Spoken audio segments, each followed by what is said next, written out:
ശ്രീ ശിവദാസൻ, താങ്കൾ എങ്ങനെയാണ് കാണുന്നത് ഈ സമസ്തയുടെ ഇപ്പോഴത്തെ ആവശ്യങ്ങൾ? അതിൻ്റെ ന്യായാന്യായങ്ങൾക്കപ്പുറത്തേക്ക് സദാശിവനാണ്, ക്ഷമിക്കണം, ന്യായാന്യായങ്ങൾക്കപ്പുറത്തേക്ക് ഇത് തെരഞ്ഞെടുപ്പ് മുന്നിൽ കണ്ടുള്ള ഒരു തന്ത്രമല്ലേ? നിങ്ങൾ മുഖ്യമന്ത്രി, നിങ്ങൾ പറയൂ, പ്രതിപക്ഷ നേതാവ് നിങ്ങൾ പറയൂ, ഞങ്ങളുടെ ആവശ്യത്തോട് നിങ്ങൾ യോജിച്ചാൽ ഞങ്ങൾ നിങ്ങൾ കൂട്ടുതരാമെന്നല്ലേ പച്ചയായി പറയുന്നത്? ഇത് അതൊന്നുമല്ല സാർ. ഇവിടെ കേരളത്തിലെ രാഷ്ട്രീയ പ്രസ്ഥാനങ്ങൾക്ക് നട്ടെല്ലാം എവിടെയോ പോയി. അല്ലെങ്കിൽ ആവശ്യത്തിനും അനാവശ്യത്തിനും മുസ്ലിങ്ങൾ 23% ഉള്ളൂ. പല ദിക്കിലും ലോക്കലൈസ്ഡാണ്. അവർക്ക് വേണ്ടി 77% ജനങ്ങളും കൂട്ടിയിട്ടുകൊണ്ടിരിക്കണം. അത് മര്യാദയല്ല. നാളെ ക്രിസ്ത്യാനികൾ തുടങ്ങും, മറ്റന്നാൾ നായന്മാർ തുടങ്ങും, SNDP തുടങ്ങും. ഇങ്ങനെ ഓരോ സമുദായങ്ങളും ഓരോ ആവശ്യങ്ങൾ പറഞ്ഞാൽ ഇതിനൊക്കെയല്ലല്ലോ ഒരു സർക്കാർ. ജനങ്ങളുടെ ന്യായമായ കാര്യങ്ങൾ നോക്കുക. എനിക്ക് ഇതിൽ UDF-നോടും LDF-നോടും സഹതാപേ ഉള്ളൂ. ഇവർ ഇത്ര ഗതികെട്ട് പോയല്ലോ. മുഖ്യമന്ത്രിയുടെയും പ്രതിപക്ഷ നേതാവിന്റെ മുന്നിൽ വെച്ചിട്ടാണ് ഇവരിങ്ങനെ സംസാരിക്കുന്നത്. എന്നിട്ട് ഒരു മറുപടി പറയാൻ പറ്റാണ്ട് ഇറങ്ങി പോയില്ലേ?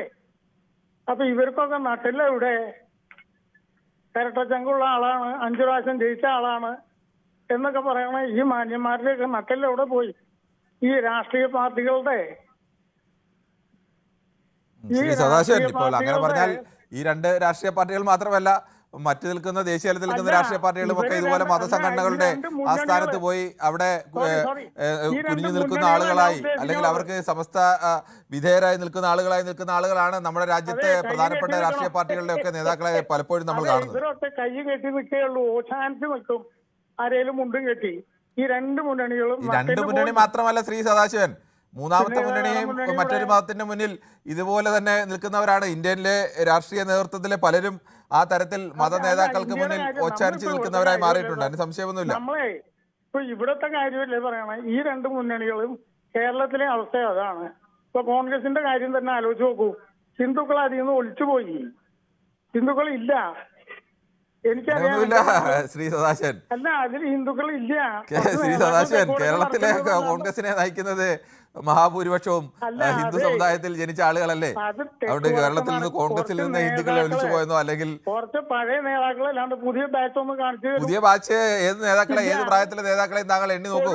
40-ൽ താഴെയുള്ള നേതാക്കൾ, 50-ൽ താഴെയുള്ള നേതാക്കൾ, 60-ൽ താഴെയുള്ള നേതാക്കൾ, എന്തായാലും പകുതിയിലേറെ പേരും നിൽക്കുന്നത് ഹിന്ദു സമുദായത്തിൽ നിന്നുള്ള നേതാക്കളാണ്. അത് ഏത് പാർട്ടിയിലായാലും കൂടുതൽ അങ്ങനെയാണ്. ജനസംഖ്യ കൂടുതൽ ഹിന്ദുക്കളായതുകൊണ്ട് ഹിന്ദു നേതാക്കൾ കൂടുതലായി വരുന്നു. നോമിനേറ്റഡ് നേതാക്കളാണ് അവിടെ പിടിച്ച് ഇവിടെ കാലി തിരുമ്പി പുറം ചോർന്ന് നേതാവാവണതല്ലേ.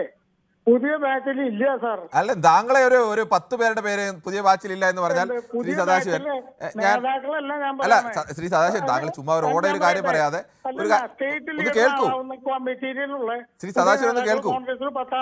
ശ്രീ സദാശിവൻ, താങ്കളൊന്ന് കേൾക്കൂ. ശ്രീ സദാശിവൻ ഒന്ന് കേൾക്കാൻ കഴിയുമോ? എന്നാ പിന്നെ അതൊന്ന് കേൾക്കോ. നമ്മൾ ഒരാൾ അങ്ങോട്ടും ഇങ്ങോട്ടും സംസാരിക്കുമ്പോൾ ഇപ്പുറത്ത് പറയുന്ന ആളൂടെ കേൾക്കണമല്ലോ.